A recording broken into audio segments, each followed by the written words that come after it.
another video. First, we're gonna take a potato and we're gonna lightly score it, and we're gonna do that to 3 potatoes, as you can see here. And then we're gonna drop it in some boiling hot water and boil it until it's soft and tender. Now we're gonna make the garlic confit. We're gonna take some oil, put a handful of garlic, and a knob of butter. I actually don't measure garlic. I put in as much as I want until my ancestors comes down and tells me, enough child, that's enough garlic.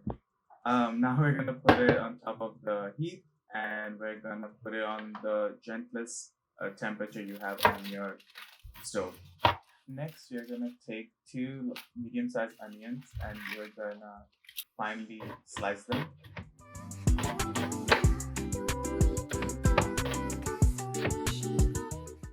Next, take your piece of meat and gently beat it, just like that. Actually, on a second thought, don't beat your meat. Take some kosher salt and generously salt it. You want it to be as salty as a leek flare. And also put some pepper on top. And you're gonna want to season it on both sides generously.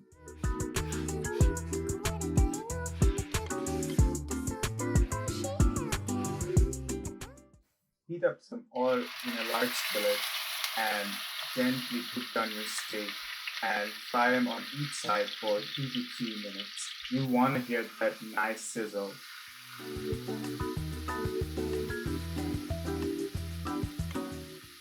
Take some butter, sage, thyme, rosemary, and some garlic, and tilt your pan and generously baste your steak in that butter. You can also put the herbs on top of the steak and baste the butter on top of it so that some of the flavors impart into the steak. Rest the steak on a chopping board and put your sliced onions in the same pan. The moisture from the onions will actually deglaze the pan and will pick up on all the nice flavorful bits left in the pan from cooking the steak. When the onions are almost done, finish it with a splash of white wine and a squirt of lemon. This will bring out the flavors even more. 30 minutes in, our garlic confit looks almost done. Now let's make the ginger balsamic glaze. In a pan, put some red wine, the same amount of balsamic vinegar, and a tablespoon of ginger. Also put in 2 tablespoons of honey. Gently stir the mixture and simmer on medium heat for at least 10 to 15 minutes. Strain your sauce. Don't worry, this will thicken up even more once it's cooled down. Check the doneness of the potato with a knife, and when it's done, drain the water. Peel your potatoes, and then using a potato masher, mash your potatoes. It doesn't have to be very fine. Add in your garlic confit and a splash of half and half. Take a whisk and thoroughly mix around your rustic mash.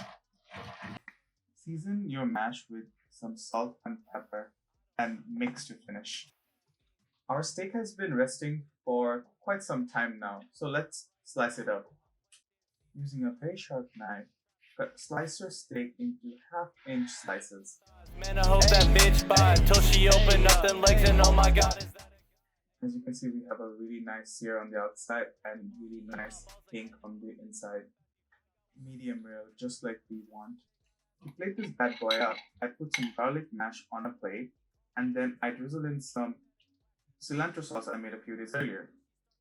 Layer on your onions on top of it. Take 4 juicy slices of steak and gently layer it on top of the bed of mash. Shake some dried parsley flakes on top of that. Give the plate a wipe to make it nice and neat. Finally, generous drizzle on the glaze we made earlier. And there you have it. The dish is ready to be served.